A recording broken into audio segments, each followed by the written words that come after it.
இன்றே டவுன்லோட் செய்து உங்கள் ஃபேவரட் ஷோக்களை என்ஜாய் பண்ணுங்க. என்னோட ஃப்ரெண்ட் ஒரு டாக்டர், அவங்க ஒரு கைனகாலஜிஸ்ட். அவங்க கிட்ட தான் இவங்களை கூட்டிட்டு போயிருந்தேன். செக் பண்ணி பார்த்துட்டாங்கம்மா. பட் ரிசல்ட் உடனே கிடைக்காதான். ஒரு 2-3 ஹார்ஸ் ஆகும்னு சொல்லிட்டாங்க.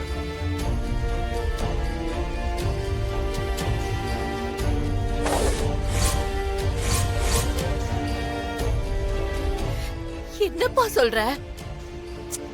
அங்கேயே இருந்து ரிசல்ட்ட கேட்டுட்டு வந்திருக்கலாம்ல.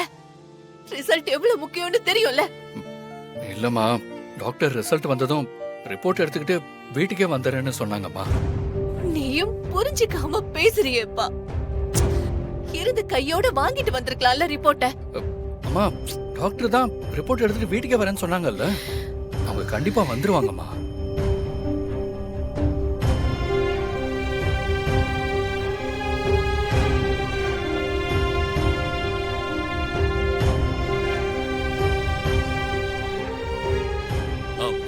அத்தை, சுபத்ரா.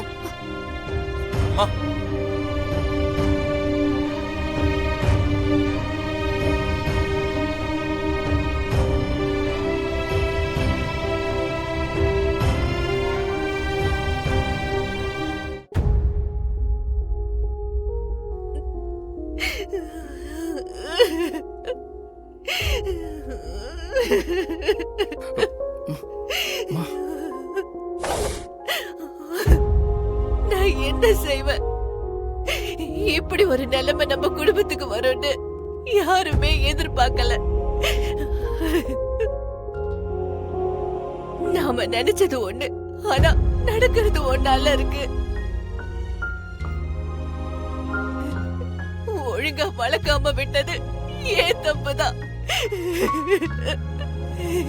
இன்னும் எவ்வளவு அவமானப்பட வேண்டியது இருக்கும் தெரியலையே. கொஞ்சம் அமைதியா இருங்க.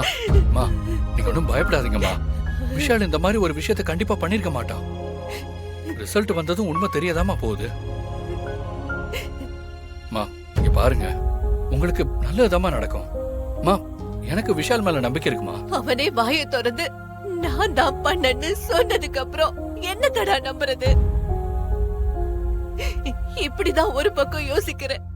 ஆனா இன்னொரு பக்கம் டாக்டர் ரிசல்ட் வந்து என் புள்ள மேல நான் வச்சிருக்கிற நம்பிக்கைய காப்பாத்தாதான்னு ஏங்குதுடா. என் பிள்ளைங்கன்னு பெருமையா இருந்தேன். ஆனா இன்னைக்கு ஒரு புள்ள என்ன தலைகுனிய வச்சுட்டானே. அத்தை, கண்டிப்பா உங்க வளர்ப்பு தப்பா போகாது அத்தை. எனக்கு அந்த நம்பிக்கை இருக்கு. டாக்டர் ரிசல்ட் வரும்போது அதுல விஷால் தப்பு பண்ணலன்னு தான் வரும். உங்க புள்ள மேல நீங்க வச்சிருக்கிற நம்பிக்கை எவ்வளவு சரியானதுன்னு உங்களுக்கு ப்ரூவ் பண்ணும் அத்தை. விஷால் நிச்சயமா இப்படி ஒரு விஷயம் பண்ணிருக்கவே மாட்டாரு. நீங்க அவரை நம்புங்க அத்தை. யார நம்புறது யார நம்ப கூடாதுன்னு ஒண்ணுமே தெரியலமா. அத்தை, எனக்கு நம்பிக்கை இருக்கு அத்தை. ரிசல்ட் நமக்கு சாதகமா நல்ல முடிவாதான் வரும் அத்தை. நீங்க தைரியமா இருங்க ப்ளீஸ்.